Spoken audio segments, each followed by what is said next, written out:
El origen de la revista Puro Cuento tiene que ver con mi regreso después de casi 10 años de exilio en México. Yo había trabajado muy bien allá en periodismo, en revistas literarias.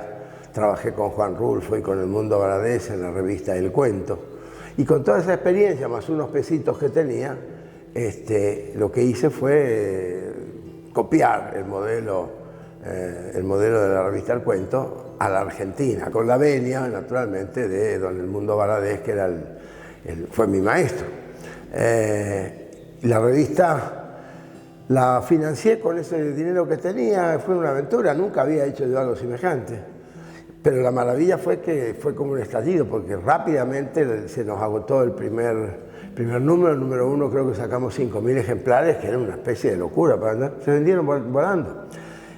Dudé si la revista iba a ser mensual o bimestral, porque para ser mensual tenía que tener mucho dinero, yo no tenía hasta que se cobrara, etc. Era un fenómeno en esa época. Las imprentas trabajaban muy manualmente, había todo un dispositivo de distribución, de venta, etc., que nosotros no teníamos nada. Yo trabajaba con un par de amigos, uno de ellos que fue Ignacio Giurgio, un excelente cuentista de Buenos Aires, y con un par de amigos y amigas, pero era una cosa, la hacíamos en el living del departamento donde yo estaba en Buenos Aires. Así que preferí hacerla bimestral a la revista. Yo tengo un recuerdo muy hermoso de esa época, obviamente, y mucho agradecimiento. Es tanta la gente que colaboró. En primer lugar, sin duda, Silvia Aitken, que era mi compañera entonces, una gran lectora y que fue dos brazos derechos en el comienzo. Ignacio Giurgio, un gran escritor, un gran cuentista porteño, que también, además un hombre mayor, una especie de patriarca, que fue el que me acompañó y me guió y me orientó en muchas cosas. Y también gente amiga como Norma Báez, Orfilia Poleman, Silvia Plager, Marta Noss, que era una importante escritora, y una cantidad de autores, autoras, poetas, cuentistas y demás. Ya en el primer número yo decidí, o tuve la intuición de cómo iba a ser. Tenía que tener un editorial, que yo quería hacerlo, obviamente, y lo tuve todos los números.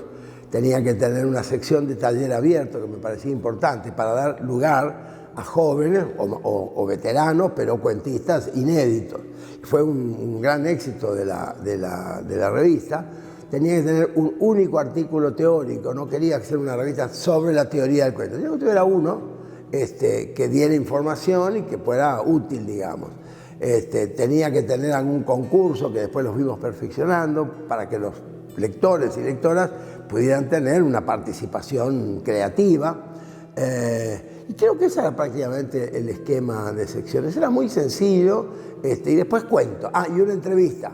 Todos los números, cada edición tuvo las primeras páginas era una larga entrevista con una figura importante del cuento argentino o mundial.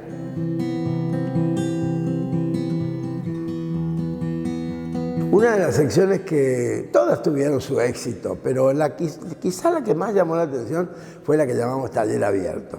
Taller Abierto era abierto a que todo el mundo mandara por carta, porque todo venía por correo, que mandaran lo que cualquiera quería, había todo tipo de cosas. Empezaron a llegar centenares de sobres y nos dimos cuenta que era un lío, teníamos que abrirlo, bueno. Y yo ahí le pedí a varios colegas muy distinguidos, al principio les pagaba unos pesos simbólicos, pero después ellos mismos me dijeron, ven, pues dejarte mamar. Era un placer también para ellos. Ahí estuvo Marco de Nevi, Pedro Orgambide, Marta Noss, María Esther de Miguel, Ana María Yúa, no me quiero olvidar de nadie, pero era un grupo que era una maravilla, esta gente que le daban su tiempo, porque estaban enamorados también de la revista, todos estábamos enamorados del proyecto en la medida en que iba creciendo, llegamos a tirar hasta 8.000 ejemplares.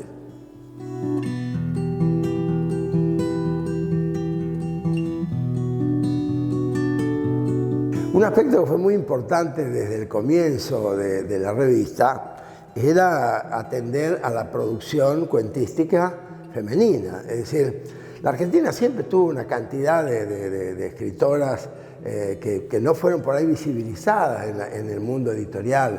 Además, una querida amiga, una académica norteamericana, Lea Fletcher, fue muy influyente para mí, porque ella fue la que de alguna manera me fue señalando autoras del siglo XIX, de comienzo del XX, que yo no conocía. Es decir, se convirtió en una especie de proveedora de textos fundamentales. Tan importante fue eso, que además, y con Silvia Itkin, que trabajábamos en tándem, precisamente para rescatar una escritura femenina que estaba oculta y que siempre estuvo oculta en la literatura argentina, creamos una sección que se llamó, que es la que está acá, Mujeres y Escritura. Hicimos 2 o 3 ediciones de Mujeres y Escritura con la idea de que las mujeres tienen la palabra, es decir, que el cuento no era solamente en ese entonces, era Borges, Cortázar, Bioy Casares, con todo el respeto y el cariño y el amor, pero había una especie de totalización del cuento argentino que nosotros queríamos no romperlo, pero sí, digamos, ampliarlo a una voz que era importantísima y que evidentemente lo es y lo sigue siendo. Fue muy importante en todo momento la presencia y la compañía de Angélica Gorodischer, de Marta Noss, de Griselda Gambaro, de María Esther de Miguel. Fue extraordinario. Después vino Ana María Yu, Liliana Hecker. Eran las mujeres que encontraban en la revista Puro Cuento un espacio no solo de producción, de circulación, sino además de reconocimiento. Tan fue así que en el año 88, 89 organizamos el primer congreso que se hizo en la Argentina de mujeres y escritura. Y que fue extraordinario, lo hicimos en el Centro Cultural San Martín. Por lo menos hubo 100 ponencias. Es impresionante, todas de mujeres. Y esto lo publicamos un libro que se llama Mujeres y Escritura, y que está agotadísimo, obviamente. Y bueno, para mí era muy importante porque yo aprendía con eso y al mismo tiempo yo sentía que se revalorizaba y se jerarquizaba realmente el cuento nacional en la revista Puro Cuento.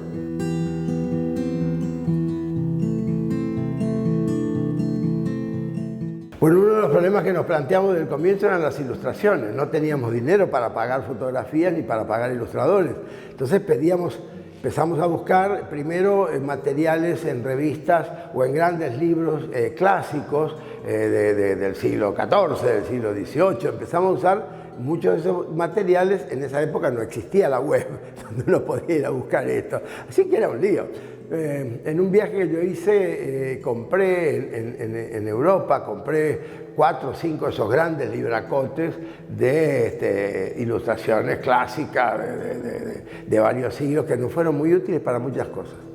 Al mismo tiempo, yo me di cuenta de que teníamos que, cómo ilustrábamos a un cuentista o una cuentista. Con la foto era medio que no. Entonces empecé a pedir a algunos ilustradores amigos. No sé si les pagábamos algo simbólico o lo hacían de onda, pero una muy importante fue Florencia Salas, la hija del poeta Horacio Salas. También fue importante Susana Canosa, que era una amiga que apareció y que era estupenda, dibujante también con una onda exquisita. Estaba también un escritor que hoy es bastante importante, que es Gustavo Nielsen, y que yo no lo conocía y apareció un día con dibujos, y era antes que yo supiera que era escritor de excelentes cuentos, y hizo unas ilustraciones fantásticas, ¿no? Así que un poco ese era diría yo, el camino general que íbamos haciendo de textos y de dibujantes, hasta que aparecieron algunos ya más grosos, como el caso de Alejandro Boim. Alejandro Boim es un ilustrador excepcional. Y también nos hizo para varios números, algunas ilustraciones. Así que lo que estoy tratando de decir es que la revista se iba armando sobre la marcha de acuerdo a las modestas posibilidades que teníamos.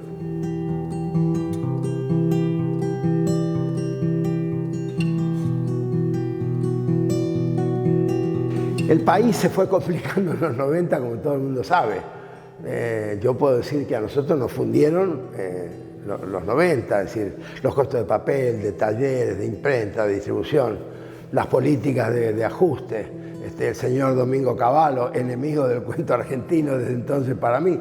Y bueno, y todos los compañeros y compañeras que me iban acompañando, desde Ernesto Sábato, Angélica Gorodilla, Luisa Fotoransky, Annie Shua, Héctor Tizón, era impresionante. Yo estoy mirando las firmas de esta gente, Enrique Anderson Inver desde la Universidad de Harvard de Estados Unidos que nos apoyaba, David Viñas, no, fue extraordinario realmente. Pero bueno, yo llegó un momento que no podía más, no tenía dinero, estaba endeudado, y bueno, y el día, no me acuerdo qué día fue, que el gobierno dispuso pasar a lo que se llamó el 2x1, un reajuste del dólar, etcétera. Bueno, a ese día, el viernes teníamos el número 37 para editarlo y el lunes yo estaba fundido. Así que ya no saqué ese número. O creo que lo fui cerrando, lo fui preparando, y fue el 36, y de ahí salió, creo, a ver si está por acá, esto se puede decir, acá está, este fue el número 36, que fue el último, que era el número de la despedida. Realmente ni siquiera puse la palabra despedida acá porque me daba mucho dolor, y escribí un editorial, que fue el editorial de despedida, y lamentablemente después no pude seguir. Y la verdad es que, aparte del dolor, fue muy emocionante la cantidad de cartas. En ese entonces eran cartas, telegramas, piensen que no había email, no había internet, eran cartas. Yo tengo cantidad de cartas de todo el mundo, hasta de Japón, de la India, de lectores en castellano que nos escribían de Estados Unidos, de Canadá, de todos lados. Y bueno, fue un gran dolor. La verdad que tuve una depresión de casi 3 años. Y ahí fue cuando tomé la decisión de venir a vivir al Chaco nuevamente. Pero la verdad es que yo tengo una obra bastante nutrida, de la que no me siento mal con eso, pero Puro Cuento siempre ha sido una enorme nostalgia para mí. Como experiencia de editor, como experiencia de escritor, y lo afortunado que fui. A mí me acompañó Juan Filloy, que fue un maestro. Yo entrevisté en Madrid a Daniel Moyano, Augusto Roabastos lo entrevisté un par de veces, fue tapa de nuestra revista. Silvina Ocampo, yo tuve una entrevista con Silvina Ocampo que es memorable, Bioy Casares también, María Elena Walsh. Esta entrevista con María Elena Walsh en el número 7 fue leidísima. Es decir, que todo esto a mí me llevó incluso a hacer un programa de televisión en un medio que se llamaba BCC, no me acuerdo exactamente qué significaba. Después fue fagocitado por los grandes pulpos de la televisión argentina, privada. Y en BCC yo tenía un programa que se llamaba Puro Cuento, y era entrevistas de Puro Cuento. Me acuerdo que ahí entrevisté, entre las buenas entrevistas, hice una entrevista estupenda con Abelardo Castillo, con Pedro Gambide, con María Angélica Bosco, con Isidoro Blaisten. Es decir, digo nombres y podría seguir sumando. Tengo acá en papelito, había anotado la entrevista con Pedro Gambide, que fue mi maestro en el exilio, fue uno de los que yo trabajé con él. Pienso también Manauta, la entrevista con Juan José Manauta fue riquísima, un gran cuentista entrerriano. Es decir, que yo soy un hombre afortunado en ese sentido. Todo esto me nutrió, fue una época maravillosa de crecimiento intelectual, espiritual, afectivo, teórico. Bueno, todo esto se acabó y ahora, para terminar esto, digo que siempre tengo el sueño de volver. A lo mejor un día vuelve Puro Cuento. Mucha gente me lo pide, gente mayor que me leía o que leía la revista en sus países, o en la Argentina toda. Siempre dice, no vuelve Puro Cuento, y bueno, no sé, qué sé yo, a lo mejor un día vuelve.